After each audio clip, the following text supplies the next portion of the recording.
أعوذ بالله من الشيطان الرجيم. بسم الله الرحمن الرحيم. Assalamu alaikum wa rahmatullah. Just a quick disclaimer, I'm not at all a scholar. I'm not knowledgeable at all. What I'm doing is I'm going to read out a story of a Sahaba. Not read out, I've already read it. I'm going to put it in my words.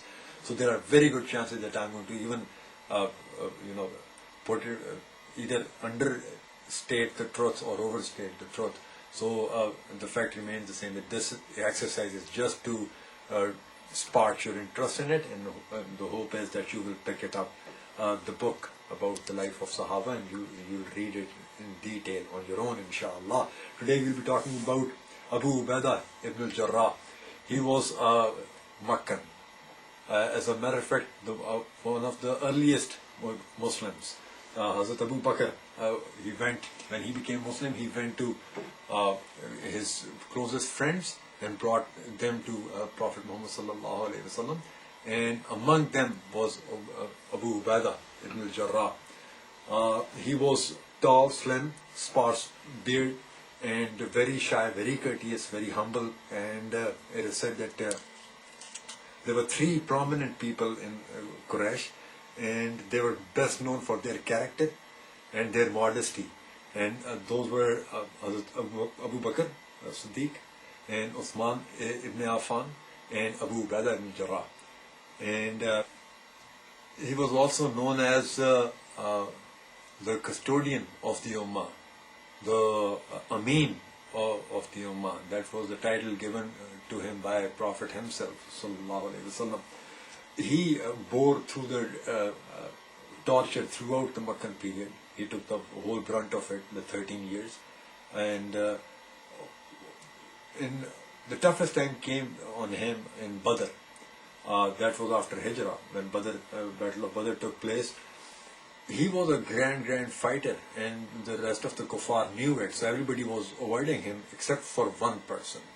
And that one person, Abu Ubaidah ibn Jarrah radiallahu anhu, he was avoiding that one person. And however, wherever he go, that person was chasing him. And Abu Ubaidah ibn Jarrah was avoiding him.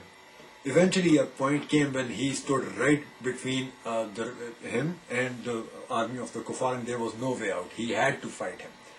So he just did one strike and killed him. And that one person was his father.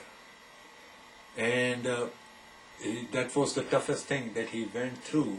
And as a matter of fact, in Quran, an ayah is revealed on exactly for this very event. It's Surah Al-Mujadila. It's the 58th surah, and 22nd ayah is, I'll just read part of it. It says, Bismillah ar-Rahman ar-Rahim, you will not find a people believing in Allah and the last day making friends with those who oppose Allah and His Messenger, even if these were their fathers, their sons, their brothers, or their clan. And the ayah goes on, and you can read it on your own. Again, it's 58, chapter 22nd ayah. And that was not unexpected from him. It was the level that he was at, and the rest of the Sahaba also envied him for his status. He was a very prominent Sahabi, Abu Ubaidah ibn al Jarrah. Once a Christian delegation came to Prophet Muhammad sallallahu alaihi wasallam, and they said that, O Abu Qasim, can you send, they would not call him Rasulullah, so they'll call him Abu Qasim, send us a companion of yours with us. We have an issue, and we want somebody trustworthy to decide amongst us. And Prophet Muhammad sallallahu alaihi wasallam said, come back to me around in the evening, and I'll send you a person with you. And when Hazrat Umar heard, Prophet Muhammad sallallahu alaihi wasallam said that I'll send somebody trustworthy with you. When Hazrat Umar heard this, he, when he went for Zuhr after the Salam, he raised himself above, and Prophet Muhammad sallallahu alaihi wasallam was looking for somebody. So he raised himself up so that he will be picked up. And Prophet Muhammad sallallahu alaihi wasallam passed him, kept looking for him, and eventually spotted Abu Ubaidah ibn al Jarrah and sent him with them. And on another occasion, he was sent out for an expedition, and that was a long, couple of weeks of travel time. and all he was handed was for his group. He was leading the group was a bag of dates. That's all he had. What he would do throughout his travel time was he would give each person one date for the whole day. And what he would do with his date is suck on it and and just drink water. And that's how he made it through that expedition. And that is the strength he had to go through the toughest of the situations. After the death of Prophet Muhammad sallallahu alaihi wasallam, when there was the day of Saqafa, when it was decided that who's going to lead now, Hazrat Umar told him, Abu Ubaidah Ibn al Jarrah, to extend his hand and he will give bay'ah to him. And he said, I'll never do it as long as the person who was leading us, who Prophet Muhammad sallallahu alaihi wasallam asked to lead, is still among us. He has to be the Khalifa. And so Hazrat Abu Bakr was given the bay'ah by both Hazrat Umar, as you know, and Abu Ubaidah Ibn al Jarrah radiallahu anhu. So in a sense, he could have been one of the Khalifa that we know four of them so clearly, so prominently. He could have been amongst them also. He was Hazrat Abu Bakr also used him. He was a very close advisor, and Hazrat Umar also he sent him out him on different battles. He used to be the leading person in most of the battles. He was the Muslim army general.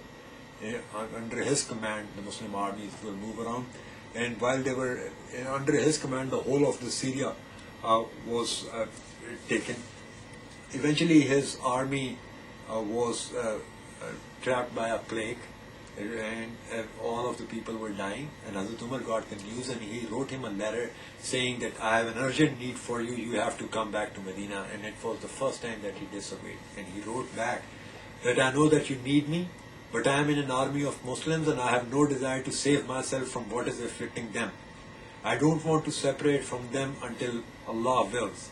So when this letter reaches you, please release me from your command and permit me to stay on. When Hazrat Umar read this letter, he cried, and people asked him, "Oh, Amirul Mu'mineen, has Abu Ubaidah died?" And he said, "No, but the death is near him."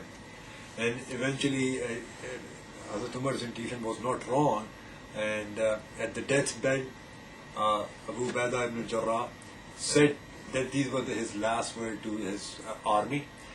Let me give you some advice which will cause you to be on the path of goodness always. Establish prayer, fast the month of Ramadan, give sadaqah, perform the Hajj and Umrah, remain united and support one another. Be sincere to your commanders and do not conceal anything from them. Don't let the world destroy you, for even if man were to live 1,000 years, he would still end up with the state that you see me in. And he turned around to Mu'adh ibn Jabal. We have talked about him also. Mu'adh ibn Jabal, he said, you perform the leading, you lead the prayers. So Mu'adh ibn, that was his last words, and then when he died, Mu'adh ibn Jabal said to the people, "O people, you are stricken by the death of a man.